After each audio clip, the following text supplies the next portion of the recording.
सुप्रभात। मैं Pushpalata Chaurasia sacred heart school की अध्यापिका, कक्षा 9वीं और 10वीं, विषय हिंदी भाषा को लेकर भाग 2 में आप सभी का फिर से स्वागत करती हूँ। बच्चों, प्रकरण 1 के भाग 2 को पढ़ने से पहले आप अपनी आंखें बंद कीजिए और जो मैं सुविचार बोलने जा रही हूँ उसे आप दोहराइएगा। गलतियां जीवन का एक हिस्सा है, पर इन्हें स्वीकार करने का साहस बहुत कम लोगों में होता है। कहने का तात्पर्य है कि जो गलतियां करते हैं उन गलतियों को मानना बहुत कम लोगों में देखा गया है। बहुत कम लोग अपनी गलतियों को उजागर करते हैं। उसके लिए साहस होना व्यक्ति में बहुत जरूरी होता है। इसी से संबंधित आज का प्रकरण 1 भाग 2 में हम पढ़ेंगे। बच्चों, अब आप अपनी आंखें खोलिए। बच्चों, आज का दिनांक है 21/5/20। प्रकरण 1, प्रकरण मतलब पाठ 1 का भाग 2 पढ़ेंगे। प्रकरण 1 का नाम है बात अठन्नी की। बात अठन्नी की एक कहानी है, और जैसा कि मैंने आपको बताया था कि जो कहानी लिखते हैं उन्हें हम कहानीकार कहते हैं। तो इस कहानी के कहानीकार हैं श्रीमान सुदर्शन जी, जिनका वास्तविक नाम बद्रीनाथ है, जिसे मैंने आपको भाग 1 में बताया था। कहानी बात अठन्नी का मतलब है सिर्फ 50 पैसे। 50 पैसे ये आप चित्र में देख रहे हैं। ये कहानी पूरी की पूरी 50 पैसे के इर्द गिर्द घूमती है, और ये 50 पैसे, ये अठन्नी हमें उच्च वर्गीय और निम्न वर्ग में असमानता का अवगत कराती है, यानी कि हमें ज्ञान बताती है कि किस तरीके से हमारा समाज उच्च वर्गीय और निम्न वर्ग में असमानता बनाता है, जिसे हम भाग 2 में शीर्षक की सार्थकता के अंतर्गत पढ़ेंगे। इससे पहले हमने भाग 1 में पढ़ा था कहानीकार श्रीमान सुदर्शन जी का परिचय, और मैंने कहा था आपसे कि इस पाठ को पढ़ने के लिए या समझने के लिए मैं इसे 4 रूपों में बांट रही हूं। पहला हमने भाग 1 में पढ़ चुके हैं। दूसरा, शीर्षक की सार्थकता।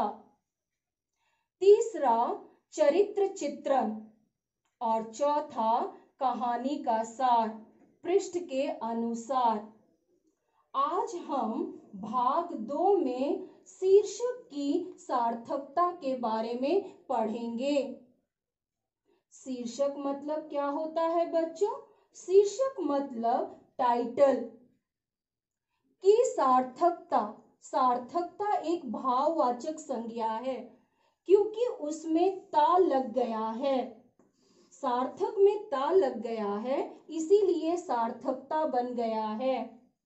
और इसका मतलब है उद्देश्य, अर्थ। कहने का तात्पर्य है कि शीर्षक बात अठन्नी का क्या उद्देश्य है, पढ़ने का क्या उद्देश्य है।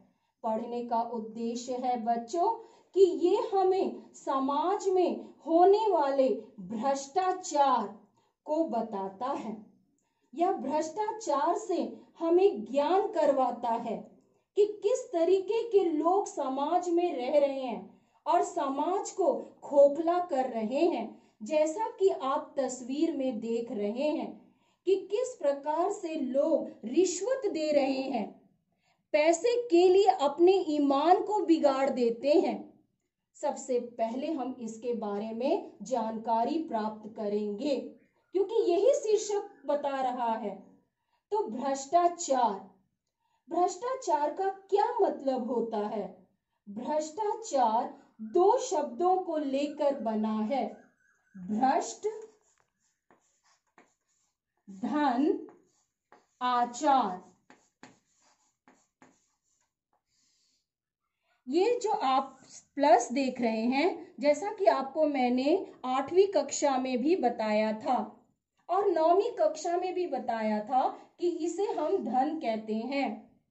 तो भ्रष्ट धन आचार। भ्रष्ट का मतलब होता है बुरा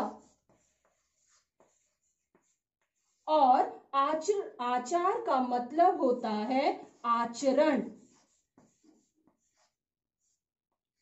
तो इस प्रकार से भ्रष्टाचार दो शब्दों को लेकर बना है, बुरा और आचरण। तो कहने का मतलब है कि जिसका आचरण बुरा हो, जिसका चरित्र बुरा हो, जिसका व्यवहार बुरा हो, उसे हम कहते हैं भ्रष्टाचार। और हिंदी साहित्य के अनुसार, शब्द के अनुसार इसका शाब्दिक अर्थ है वो आचरण, वो व्यवहार जो किसी भी प्रकार से अनैतिक। अनैतिक का क्या मतलब होता है बच्चों? जिसके व्यवहार का ढंग, जिनका व्यवहार का ढंग अच्छा ना हो। तो इसका विलोम शब्द भी क्या हुआ? नैतिक। अनैतिक का नैतिक, नैतिक का अनैतिक। नैतिक मतलब जिनका व्यवहार का ढंग अच्छा हो और अनैतिक मतलब जिनका व्यवहार का ढंग अच्छा ना हो। और अनुचित है, अनुचित का क्या मतलब होता है बच्चों? जो उचित ना हो, जिनका व्यवहार का ढंग उचित ना हो, अनुचित हो। तो अनुचित का विलोम शब्द हुआ उचित और उचित का विलोम शब्द हुआ अनुचित। तो उचित मतलब जो सही हो और अनुचित मतलब जो सही ना हो। तो बच्चों, कहानी बात 98 के अनुसार भ्रष्टाचार की परिभाषा, परिभाषा मतलब डेफिनेशन, जैसा कि मैंने आपको कक्षा में बताया करती हूँ। जब कोई व्यक्ति व्यवस्था के मान्य नियमों के विरुद्ध जाकर अपने स्वार्थ, स्वार्थ मतलब जो सिर्फ अपने बारे में सोचता हो, अपने हित के बारे में सोचता हो, और जो व्यक्ति सिर्फ अपने हित के बारे में, अपने ही बारे में सोचता है, वही भ्रष्टाचारी कहलाता है। स्वार्थ की पूर्ति के लिए गलत आचरण करने लगता है, वह व्यक्ति भ्रष्टाचारी कहलाता है। कहने का तात्पर्य यह है कि जो व्यक्ति सिर्फ अपने हित के अनुसार चलता है और अपने हित के लिए सिर्फ उसका ही अच्छा हो और उसके अनुसार अपने नियम कानून बना लेता है, भले किसी से उसको कितनी भी तकलीफ हो, लेकिन उसे कोई फर्क नहीं पड़ता। उसे समाज में न्याय व्यवस्था को कितना भी बुरा लगे, इसीलिए तो कहानीकार ने न्याय व्यवस्था पर करारा व्यंग किया है और कहा है कि ऐसे भ्रष्टाचारी लोग ही संसार को या समाज को खोखला करते चले जा रहे हैं, क्योंकि वो सिर्फ अपने बारे में ही सोचते हैं। और ऐसे भ्रष्टाचार और भ्रष्टाचारी लोगों का स्थान पूरी दुनिया में भारत का 94वां स्थान है। 94वां स्थान है पूरी दुनिया में। भ्रष्टाचार के मामले में हमारा देश पूरी दुनिया में 94वां स्थान रखता है और इसके कई रूप रंग हैं। बच्चों, भ्रष्टाचार के रंग रूप इस प्रकार से है। पहला, पाठ के अनुसार, कहानी बात 98 की के अनुसार इसका पहला रूप है रिश्वत, जो आप तस्वीर में देख रहे हैं। किस प्रकार से कार्य के वक्त रिश्वत ली जा रही है। दूसरा, काला बाजारी। काला बाजारी का क्या मतलब होता है? जब बाजार में सामान कम हो तो व्यापारी लोग सामान को इकट्ठा करके अपने पास रख लेते हैं और फिर बाद में महंगे दामों पर बेचते हैं। उसे जमाखोरी भी कहते हैं, जैसा कि आप तस्वीर में देख रहे हैं। दूसरा, समाज में भ्रष्टाचार होने के क्या कारण है? किस वजह से भ्रष्टाचारी होती है और भ्रष्टाचारी कहलाती है, यानी करने वाले को भ्रष्टाचारी कहते हैं? तो कारण है स्वार्थ। जैसा कि मैंने आपको बताया कि स्वार्थ का मतलब होता है अपने हित के लिए कार्य करना सिर्फ। असंतोष। असंतोष मतलब कार्य से संतुष्टि नहीं होना, सेटिस्फाइड नहीं होना, यानी अपने कार्य से तो सेटिस्फाइड नहीं हो रहे हैं और दूसरों को भी तंग करना। और असमानता। असमानता मतलब जैसे हमारे समाज में हर समय उच्च वर्गीय के लोगों को निम्न वर्गीय लोगों के साथ असमानता दिखाई जाती है, निम्न वर्ग के लोगों को नीचता दिखाई जाती है। उनके लिए कोई नियम कानून नहीं होता। उच्च वर्ग के लोगों के लिए वो चाहे कुछ भी कर सकते हैं, लेकिन निम्न वर्ग के लिए पूरा का पूरा कानून नियम बनाया गया है।